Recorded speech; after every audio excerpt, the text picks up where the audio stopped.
प्रभु श्री राम जब लौट करके आए रावण को मार के, तो जनक जी महाराज ने एक पत्र लिखा और पत्र लिख करके राम जी से कहा कि हे जामाता जी, हे दामाद जी, 14 वर्ष बाद आप वन से आए हो। आप में तो जनकपुर के लोगों के प्राण हैं ही, परंतु हमारी लाली जो है जानकी, वो तो हमारी प्राण ही हैं। समस्त जनकपुर वासी आप दोनों युगलों को कुछ दिन के लिए जनकपुर बुला रहे हैं कि आप कुछ दिन आराम करने आओ। 14 वर्ष वन में रह के आए हो और आप अकेले नहीं आवे, अपने तीनों भैयाओं को, तीनों लालियों को और अपनी समस्त सेना हनुमान जामवंत सहित सबको लेकर के आप जनकपुर आइए, कुछ दिन आराम करने, हमको कुछ दिन सेवा करने दो, आपकी मेहमान नवाजी करेंगे आपकी। कुछ दिन के भ्रमण के लिए आप लोग जनकपुर आ जाओ। भगवान सभा में बैठे थे और सभा में बैठे बैठे जैसे ही जनक जी का पत्र आया तो भगवान ने हनुमान जी से कहा, पत्र पढ़ के सुनाओ, क्या बोल रहे हैं हमारे ससुर जी। हनुमान जी ने पूरा पत्र पढ़ा। बोले, भगवान, हे प्रभु श्री राम, आपको, पूरी सेना को, हमारी मैया को, तीनों भैयाओं को, तीनों भाभियों को, सबको जनक जी बुला रहे हैं जनकपुर कुछ दिन आराम के लिए। सबरे बंदर उछलने लगे, बोले जय हो, बढ़िया भयो, अब आनंद आएगा, जनकपुर में जाएंगे, हम सब अपने हाथ पांव दबाएंगे।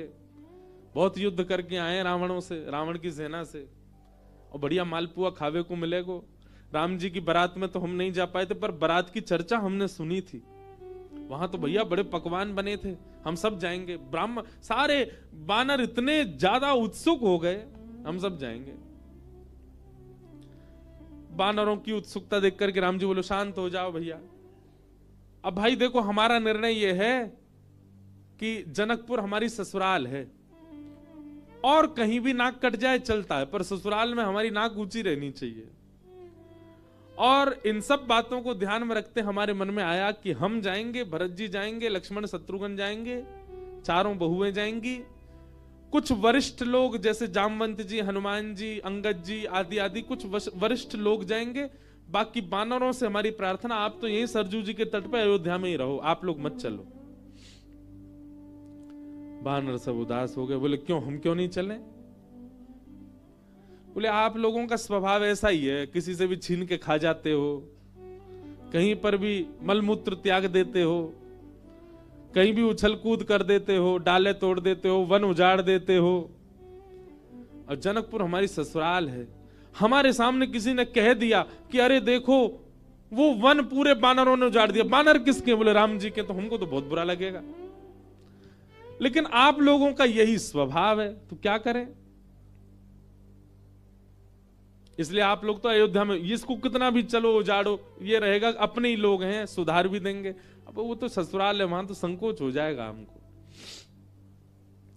बानर सब नीचे मुंह करके बैठ गए। राम जी तो अपनी घोषणा करके चले गए। जामवंत जी, हनुमान जी बोले, भाई सब लोग उदास क्यों हो गए? बोले, जब रावण से मरवाना था तो हमको ले गए, और जहां रसगुल्ला मिलेंगे, मालपुआ मिलेंगे, फल मिलेंगे, मेवा मिलेंगे, सेवा मिलेगी, वहां हमको छोड़ के जा रहे हैं। हाँ, यही बात है। जहां ये था कि मृत्यु सामने, वहां बानर आगे, और जहां मालपुआ आगे, वहां बानर नहीं छोड़ जा रहे हैं। जामवंत जी ने हनुमान जी से कहा, हनुमान जी आप जाके निवेदन करो। बोले देखो, हम तो कुछ नहीं कहेंगे, हमारे स्वामी हैं, उनकी आज्ञा हमारे लिए सर्वोपरि है। आप बड़े हो, सीनियर हो, आप ही बात करो। जामवंत जी गए और राम जी से कहा, देखो सब बानर बहुत उदास हो गए, आप ऐसे मत करो, मैं जिम्मेवारी लेता हूं, एक पत्ता भी जनकपुर का टूटेगा नहीं, किसी वृक्ष का। ले देखो, आ गए ऊपर से। इनकी काम की बात चली, सुनवे आए। बोले आपके ससुराल में एक चीज भी यहां से वहां नहीं होगी, हमारी गारंटी। राम जी बोले, भैया 100, 200, 300 बंदर नहीं है, करोड़ों बंदर हैं, किस किस को संभालोगे? बोले हमारी जिम्मेवारी। मैं वचन देता हूं, आपकी ससुराल में एक बात भी ऐसी नहीं होगी जिससे आपको संकोच अनुभव हो। अच्छा देखो, राम जी को संकोच की कोई चिंता नहीं है, तो लीला कर रहे थे राम जी, आनंद कर रहे थे। जामवंत जी बोले सब बानरों की जिम्मेवारी मैं लेता हूं। राम जी बोले देख लो, फिर हम कुछ बात होगी हम तुमसे ही कहेंगे। जामवंत जी बोले आप कह लेना हमसे, बस जिम्मेवारी हमारी। ठीक है। जामवंत जी बाहर आए, बाहर आकर के सब बानरों से बोले हाँ भैया सुनो, राजी हो गए राम जी आप सबको ले जाने के। बंदर तो छलन लगे, जय हो राजा रामचंद्र भगवान की जय हो, हमारे जामवंत जी की जय हो, अब तो जाएंगे खूब आनंद करेंगे। बोले लेकिन सावधान, मैंने जिम्मेवारी ली है, एक पत्ता भी नहीं टूटना चाहिए जनकपुर के किसी वृक्ष का। बानर बोले बिल्कुल नहीं टूटेगा, आप तो बिल्कुल आज्ञा करो कैसे चलना है।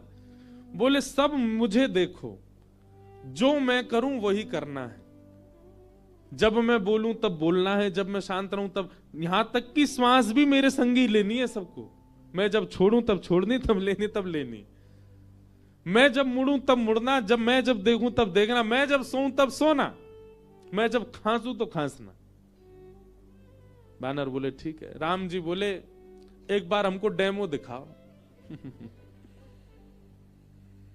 जामवंत जी खड़े हो गए, करोड़ों बंदर खड़े सामने। जामवंत जी ने अपना उल्टा हाथ उठाया, सारे बानरों ने अपना उल्टा हाथ उठाया।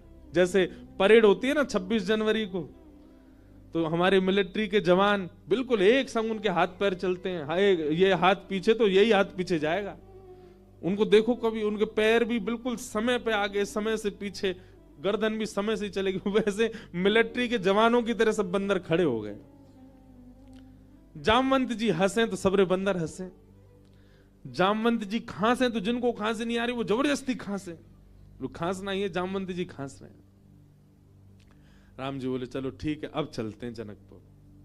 आहा, जनकपुर की ओर जा रहे हैं। 14 वर्ष बाद वन से लौटने के बाद, राज्याभिषेक के बाद राजा रामचंद्र भगवान पूरे नगर में उत्सव मनते जा रहे हैं। जहां जहां से निकलते हैं वहीं पुष्प वर्षा हो रही है, विशाल सेना राम जी की चल रही है। पर इस पूरी यात्रा का सबसे श्रेष्ठ केंद्र बिंदु, आकर्षण बिंदु था बानरों की परेड। बिल्कुल ऐसे चल रहे हैं सीधे। जामवंत जी इधर देखे तो सब बानर इधर देखे, जामवंत जी नीचे तो सब नीचे, जामवंत जी खुजा में तो सब खुजा में। जैसे ही जनकपुर में पहुंचे, राम जी की सब बलैया लेने लगी अटारी इनसे, हमारे पहुना आए, हमारे जमाई राजा आए। सबके नेत्र सजल हो गए। पर पूरे जनकपुर में जैसे ही बानरों ने प्रवेश किया, आहा, बानरों की ऐसी प्रशंसा, भैया कैसे सुधरे भाई। अच्छा, जामवंत जी ने सबके काजे वस्त्र भी सिलवाए थे, सब बानर बिल्कुल बढ़िया, ऊपर को आधी बगलबंदी सी पहन के, नीचे धोती सी पहन के, टोपा से पहन के चल रहे थे। कैसा, मैं तो चिंतन करता हूं कैसे लग रहे होंगे सब। हम बंदरों के बीच में ही रहते हैं ना वृंदावन में। महाराज आरती का थाल ले लेकर के जनकपुर की सब नारियां आरती कर रही हैं, पर बानर नहीं उनकी ओर देखें भी। जब जामवंत जी देखेंगे तभी देखेंगे। जनक जी महाराज ने स्वागत किया और स्वागत करके खूब प्रेम से वार्ता हुई। ऊपर बोले भैया पूरे जनकपुर में हल्ला है आपके बानरों का, कैसी सेना, लग रहा है देखते ही बनता है कि यही बानर मार सकते हैं रावण की सेना को। इतने शिष्टाचारी, इतने गंभीर। देखो इतनी बड़ी सभा में करोड़ों बानर बैठे हैं, पर सुई गिर दो तो उसकी आवाज भी आ जाएगी, पिन ड्रॉप साइलेंस। दूर बैठे जामवंत जी सिर हिलावे, सब बानर करें हाँ। अब आप बहुत दूर से चल के आए हैं, सबकी प्रसाद की व्यवस्था है।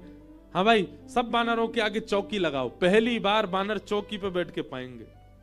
चौकी पे बैठ गए, चौकियों के आगे दूसरी चौकी, चौकी के ऊपर सोने की थाली, चांदी की कटोरी, आहा क्या बढ़िया। सब बानरों की थाली, पहली बार बानरों के आगे थाली लगी है। लेकिन बानर थाली में नहीं देख रहे हैं, सब जामवंत जी को देख रहे हैं। पनीर की सब्जी आई, काजू की सब्जी आई, ये सब्जी आई, मिष्ठान आए, पूड़ी आई, 5 प्रकार की पूड़ी आई, रोटी आई, चावल आए। बानरों का स्वभाव क्या है, आप केला भले ही हाथ से दो लेकिन फिर भी छीन के ही लेगा। बानर का स्वभाव होता है, उसका छीनने का ही स्वभाव होता है। पर सारे बानर ऐसे बैठे जामवंत जी को देख रहे, टेढ़ी टेढ़ी नजर करके देख तो रहे थाली में क्या क्या आ रहा है, लार टपकती जा रही है, लेकिन नहीं, जामवंत जी जैसे कहेंगे वैसे खाना है। सबको फल दिए गए, फलों में सब फल अमनिया करके दिए, आम सबको साबुत दिए गए, सबकी थाली के आगे आम रखे गए, सब बिल्कुल थाली हो गई। जामवंत जी महाराज ने सब बानर की ओर देखा, सब बानर बिल्कुल जामवंत जी को देख रहे थे। जामवंत जी ने हाथ में जल लिया, अन्नपूर्णे सदा पूर्णे, सब बानर बोल रहे अन्नपूर्णे सदा पूर्णे। थाली के ऊपर 4 बार घुमा, सब बानर घुमा रहे हैं, आचमन किया, सब बानर आचमन कर रहे हैं। जनक जी बोले राम जी मान गए आपकी इस सेना को, क्या अद्भुत बानर है सब। राम जी बेचारे धीमे धीमे पा रहे, बोले बस ये लाज बची रहे जितनी देर है। प्रसाद पाने लगे बिल्कुल वैसे, अगर दाल चावल पा रहे हैं जामवंती, सब दाल चावल ही पा रहे हैं, जितनी दाल जितनी सब्जी डाल रहे हैं उतनी ही डाल रहे हैं। अद्भुतता थी देखने में। थोड़ी देर पाने के बाद जामवंत जी की दृष्टि पड़ी आम पे, जैसे ही आम उठाया सब बानरों ने एक संग आम ही उठाए। जामवंत जी घुमा के देखें, सब बानर घुमा के देखें। जामवंत जी ने जोर से आम दबा के देखना चाहा कितनी गुठली है इसमें। अब वो आम ऐसा था कि जैसे ही नेक दबाया तो गुठली उछल गई उसमें से। अब जैसे ही गुठली उछली तो सब बानर दोनों हाथन से दबाई रहे, वो गुठली उछलनी चाहिए क्योंकि जामवंत जी की गुठली उछली है। अब सब बानर जैसी आम दबा में सबकी गुठली उछली।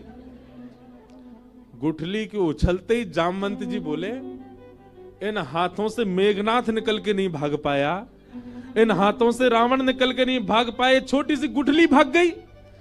और जामवंत जी जैसे ही उछले गुठली पकड़ने को, बानर बोले हमें भी ऐसे ही पकड़नी है, और एक दूसरे के ऊपर झपट्टा मारे। महाराज या पकड़, कहीं कड़ी उछाल रहे हैं, कहीं दाल उछाल रहे हैं, पूरी उछाल रहे हैं। जनकपुर की पूरी सभा जो कि स्वर्ण मंडित थी, जो कि चांदी से मंडित थी, आज वो खीर मंडित हो गई। सब जगह कड़ी खीर उछाल उछाल करके पूरी सभा का लेपन कर दिया। राम जी नीचे नजर करके बैठे। अब तो बानरों को खुली छूट मिल गई, एक दूसरे की थाली में से ले लेके भागे। 2-4 बानर तो जनक जी की थाली उठा के भाग गए। जनक जी देखते रहे और देखते ही देखते जनक जी की दृष्टि पड़ी राम जी को। राम जी बड़े संकोच। जनक जी समझ गए ये तो भैया पूरा प्री प्लान्ड था कि सीधे सीधे चलना है, सीधे सीधे खाना है। नहीं, बानर अपना स्वभाव कैसे छोड़े। राम जी को संकोच में देख जनक जी ने उनको हृदय से लगाया, बोले हम बिल्कुल अप्रसन्न नहीं है, हमको प्रसन्नता है कि इतना आनंद हुआ आज जनकपुर में इतने दिन बाद। आप बिल्कुल संकुचित मत हो। लेकिन सबसे ज्यादा संकोच हो रहा था जामवंत जी को। मैंने जिम्मेवारी ली थी और मैंने बिगाड़ दिया सब काम। जब जनक जी को राम जी को हृदय से लगाते हुए देखा तो जामवंत जी के मन में आया मैंने बहुत बड़ा अपराध कर दिया। आज जितने प्रेम से राम जी अपने ससुर जी को हृदय से लगा रहे हैं, हे भगवान मेरे अपराध का पीड़ा जो मेरे चित्त में है वो तभी दूर होगी जब इतने प्रेम से ठाकुर जी मुझे भी अपने हृदय से लगाए। जी की हृदय की भावना राम जी पहचान गए।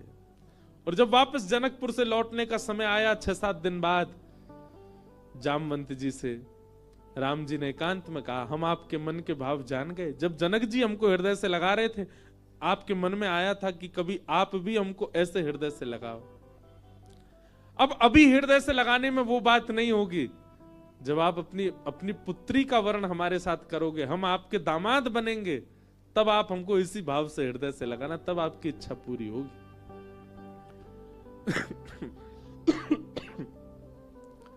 जामवंत जी को 1 युग तक प्रतीक्षा करनी पड़ी और 1 युग बाद आज वही राम जी जब कृष्ण बनकर के आए, जामवंत जी ने अपनी पुत्री जामवती का विवाह भगवान के साथ किया। बोलो जामवती रमण भगवान की। ऐसे हमारे ठाकुर जी हैं। तीसरा विवाह भगवान का सत्यभामा के साथ में हुआ।